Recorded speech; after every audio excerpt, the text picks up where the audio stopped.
Hey, what is up, everybody? Michael Crump back here again, talking about the latest and the greatest in PlayStation homebrew news and much, much more. So today I wanted to talk about Itemzflow. It is a PS4 game manager and home menu alternative, and it is made with open source tools. Now, this has been out in beta. There's been maybe a preview or two, and now the final version is out, and that's what I am going to review here today. So for the most part, at the beginning, it talks a bit about the developer and some of the open source libraries that was used, as well as some of the settings, which we're going to go through these settings with actually using the AI. Now, there is a couple of things that I think is kind of neat in here is that there is a daemon that is installed, and basically what this is going to allow you to do is going to be able to allow to interact with this application running on your PS4 with something like a companion app. So this is the official Itemzflow Companion App, and now this is just for Android-based devices. But what you can see, at least in the screenshots here, is that this is for a PS4 package installer or items daemon must be running, and it shows connecting, uploading a package, and then installing the package. Now, it looks like at least that is what you can do for right now, but I don't have a compatible device in order to install this. So it is nice that you will be able to manage this, but you will need an Android phone. Now, back over on the main page here, you can see that there are things in here such as, dumping the games. There's also a way that you can add support for other types of languages. There's actually a language repo located right here. And then there is all kinds of very beautiful themes. Now, here is some of the instructions if you want to create a theme all by yourself, but LightningMods has went ahead and released a couple of themes that you can take advantage of right now. So there was the 4th of July theme, and then, of course, there was the snow theme, which just came out yesterday, which was right around Christmas. What we're going to do also in this episode is I will go ahead and download these, and we will apply these in just a moment. So if we scroll on down through the themes section, there is obviously all types of application logs and their paths that's located right here. There's an official Discord server, and then this also has support for game patches. Now, I covered the game patches in GoldHEN 2.3, and so you can obviously manage them through something like the GoldHEN Cheat Manager, but you could also manage them directly through this, which we'll also probably take a look at in just a moment. And down at the bottom, there's obviously donations and then credits for some of those that helped test this out. And so in order to go ahead and get started with this, you could go to the GitHub page and then go to where it says first release and go to this PKG zone link. Now, I've went ahead and I have opened that up, and you can just see right here, all you need to do is come down here and press download, and you'll have the PKG.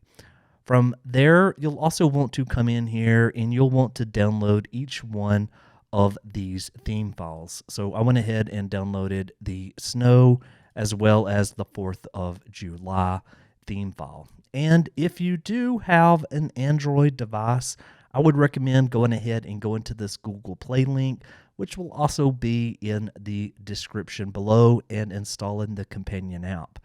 And so with that being said, let's go ahead and let's FTP a couple of these files over to our PlayStation 4. But this time I wanted to use the GoldHEN 2.3 new feature, which is just a way that you can install package files through placing them in a /data/pkg folder. Let's go ahead and let's look at how to do that, and then we'll jump right over into the PlayStation 4.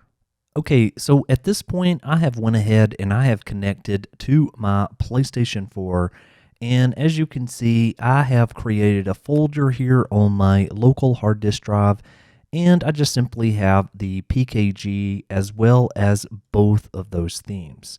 Now, I am using GoldHEN 2.3, which if you want to take a look at how to set that up and to configure it, I have another video that I will link to below.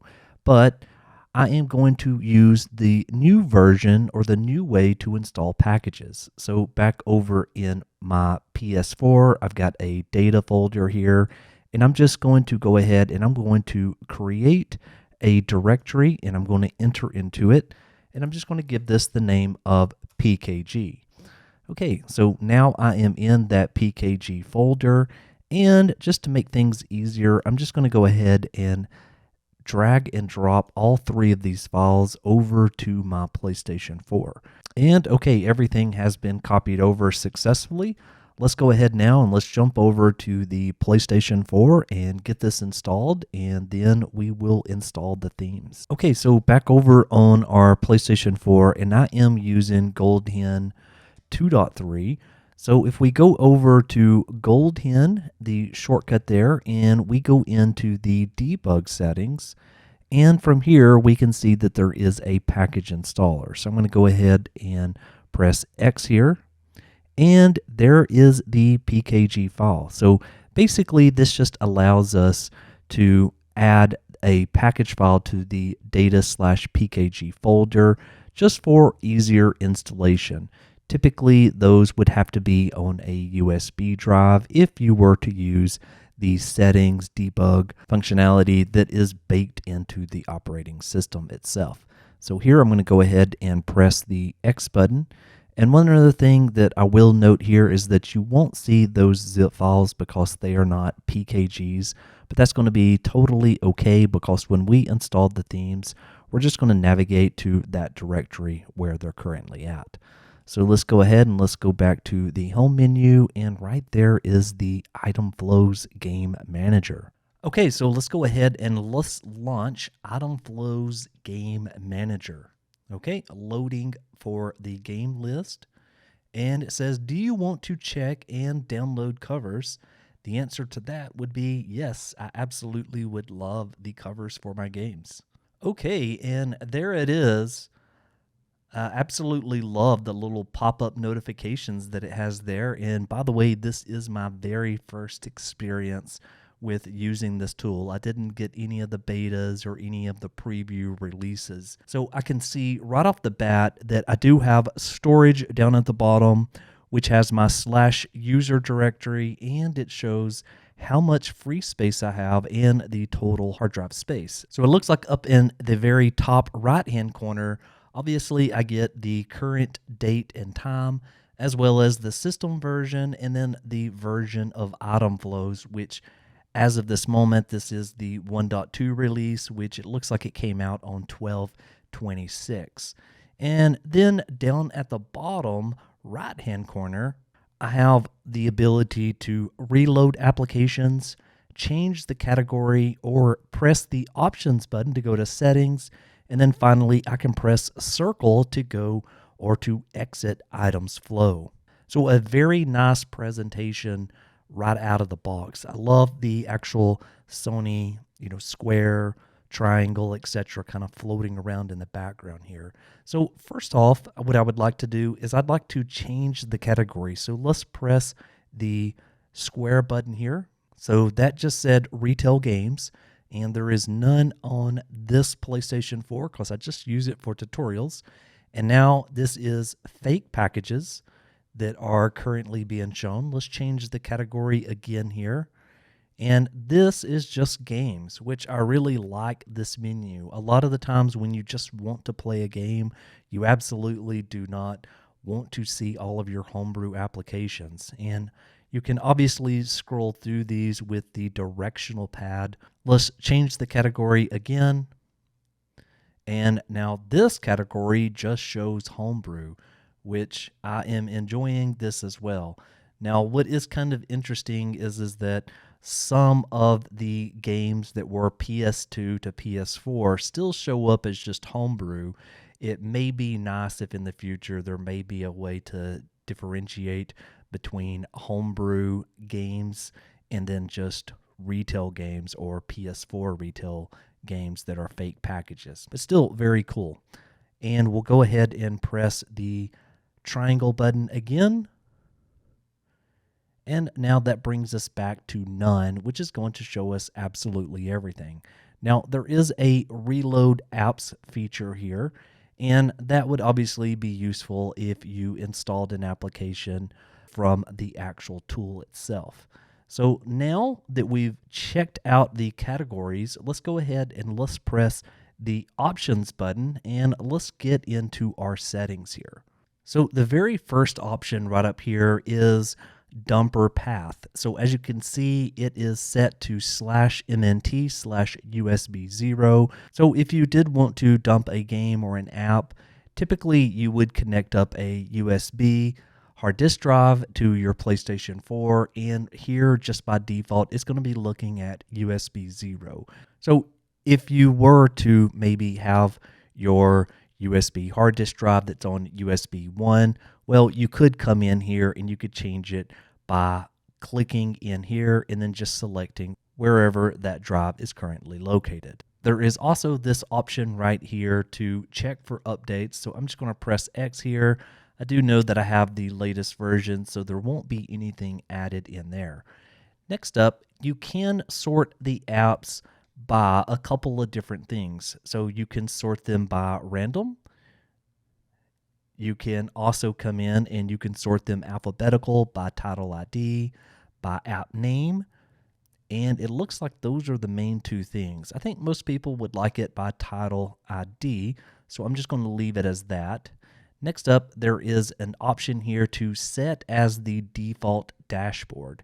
So it says down at the bottom that this redirects the PS Home button to this app. So if I came in and I turned that to on, and let's just say that I went back to, the main menu here, and now if I press the PlayStation button, it just brings us right back to this dashboard. Now, this would obviously be something that you could do if you were maybe inside of a game, and when you exit out of it or when you wanted to get back to this menu, now you would just have to press the PS Home button.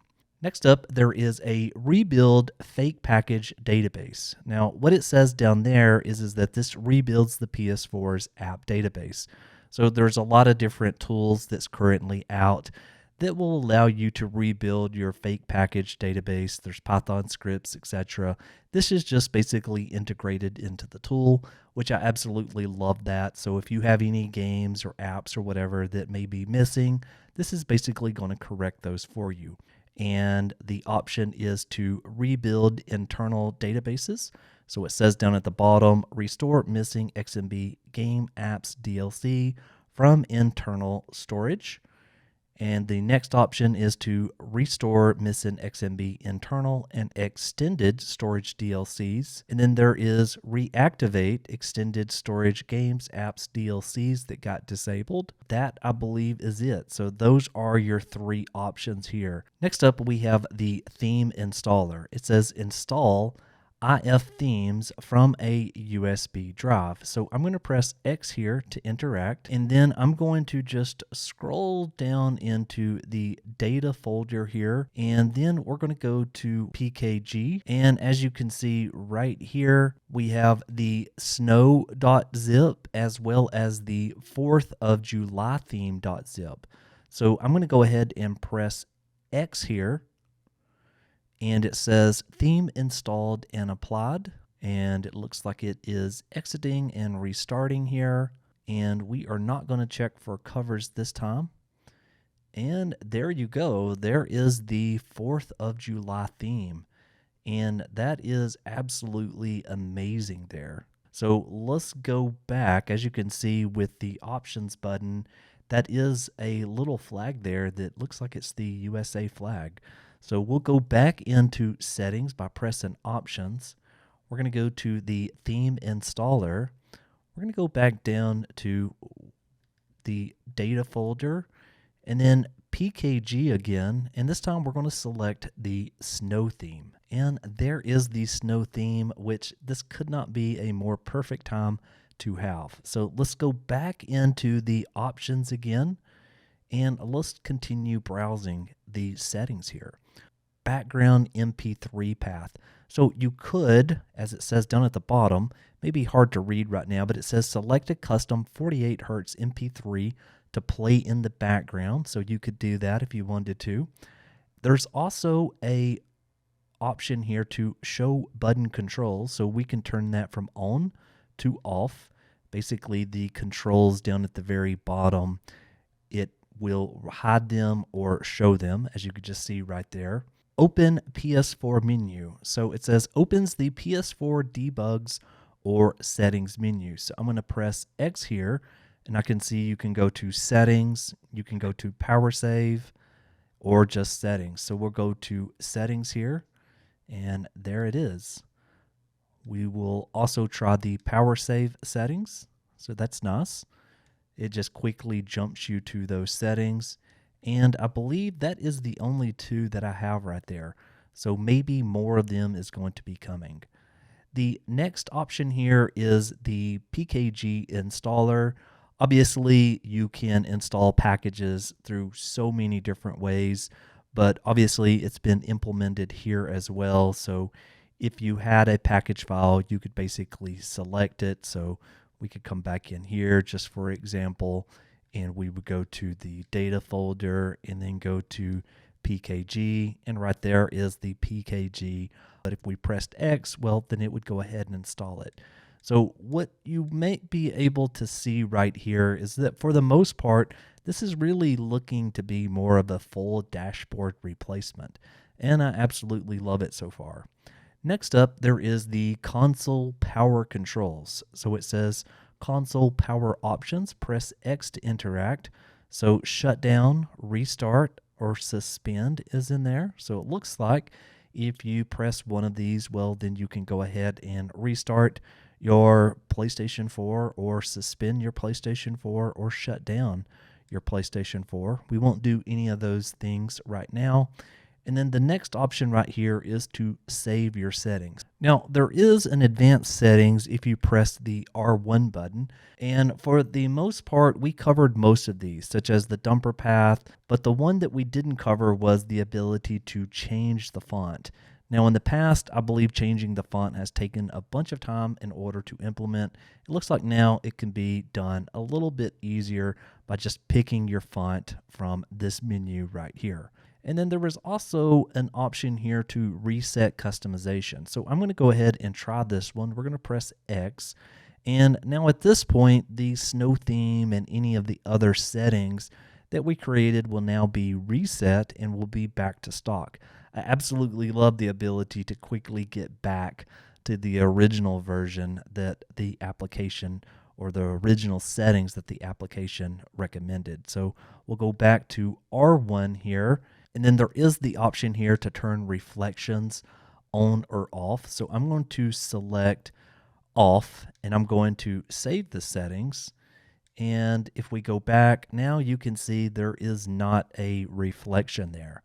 So let's go back into it. We're going to hit R1 and we're going to go to reflections and turn those back on. You can also change the background image if you would like to do that. Maybe you have your own custom background image. Be nice to do that.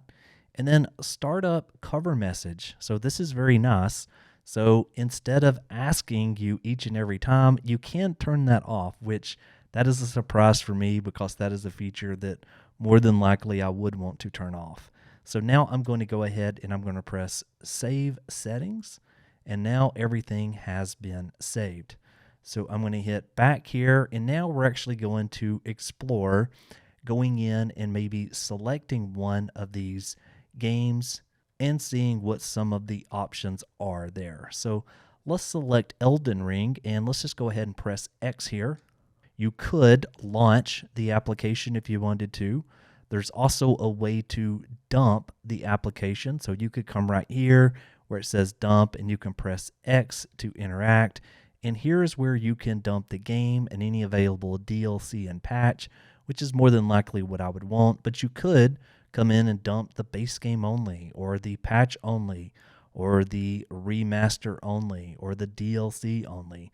So anyway, there's a lot of really cool stuff that you can do here. So typically I would probably pick dump all if I was dumping a game, but I'm not going to do that right now.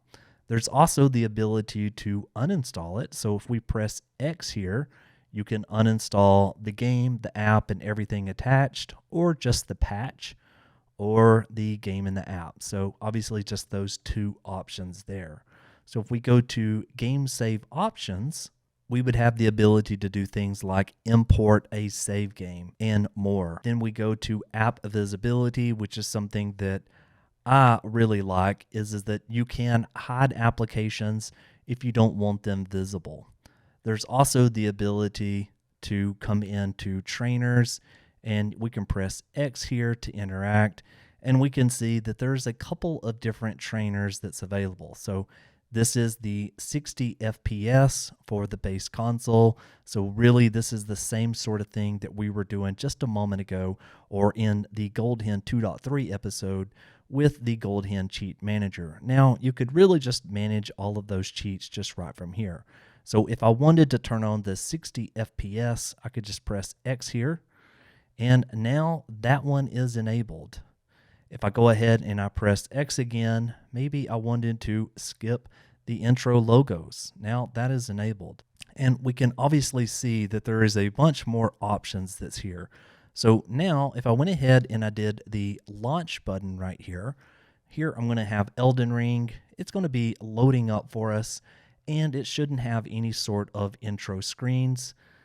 And we could see up at the top, 2 patches were applied, just like what we saw in the GoldHEN 2.3 video. Now I'm going to go ahead and I'm going to press the menu button here, or the PlayStation button here. We can see that it's suspending the application, and it brings us right back to where we were at.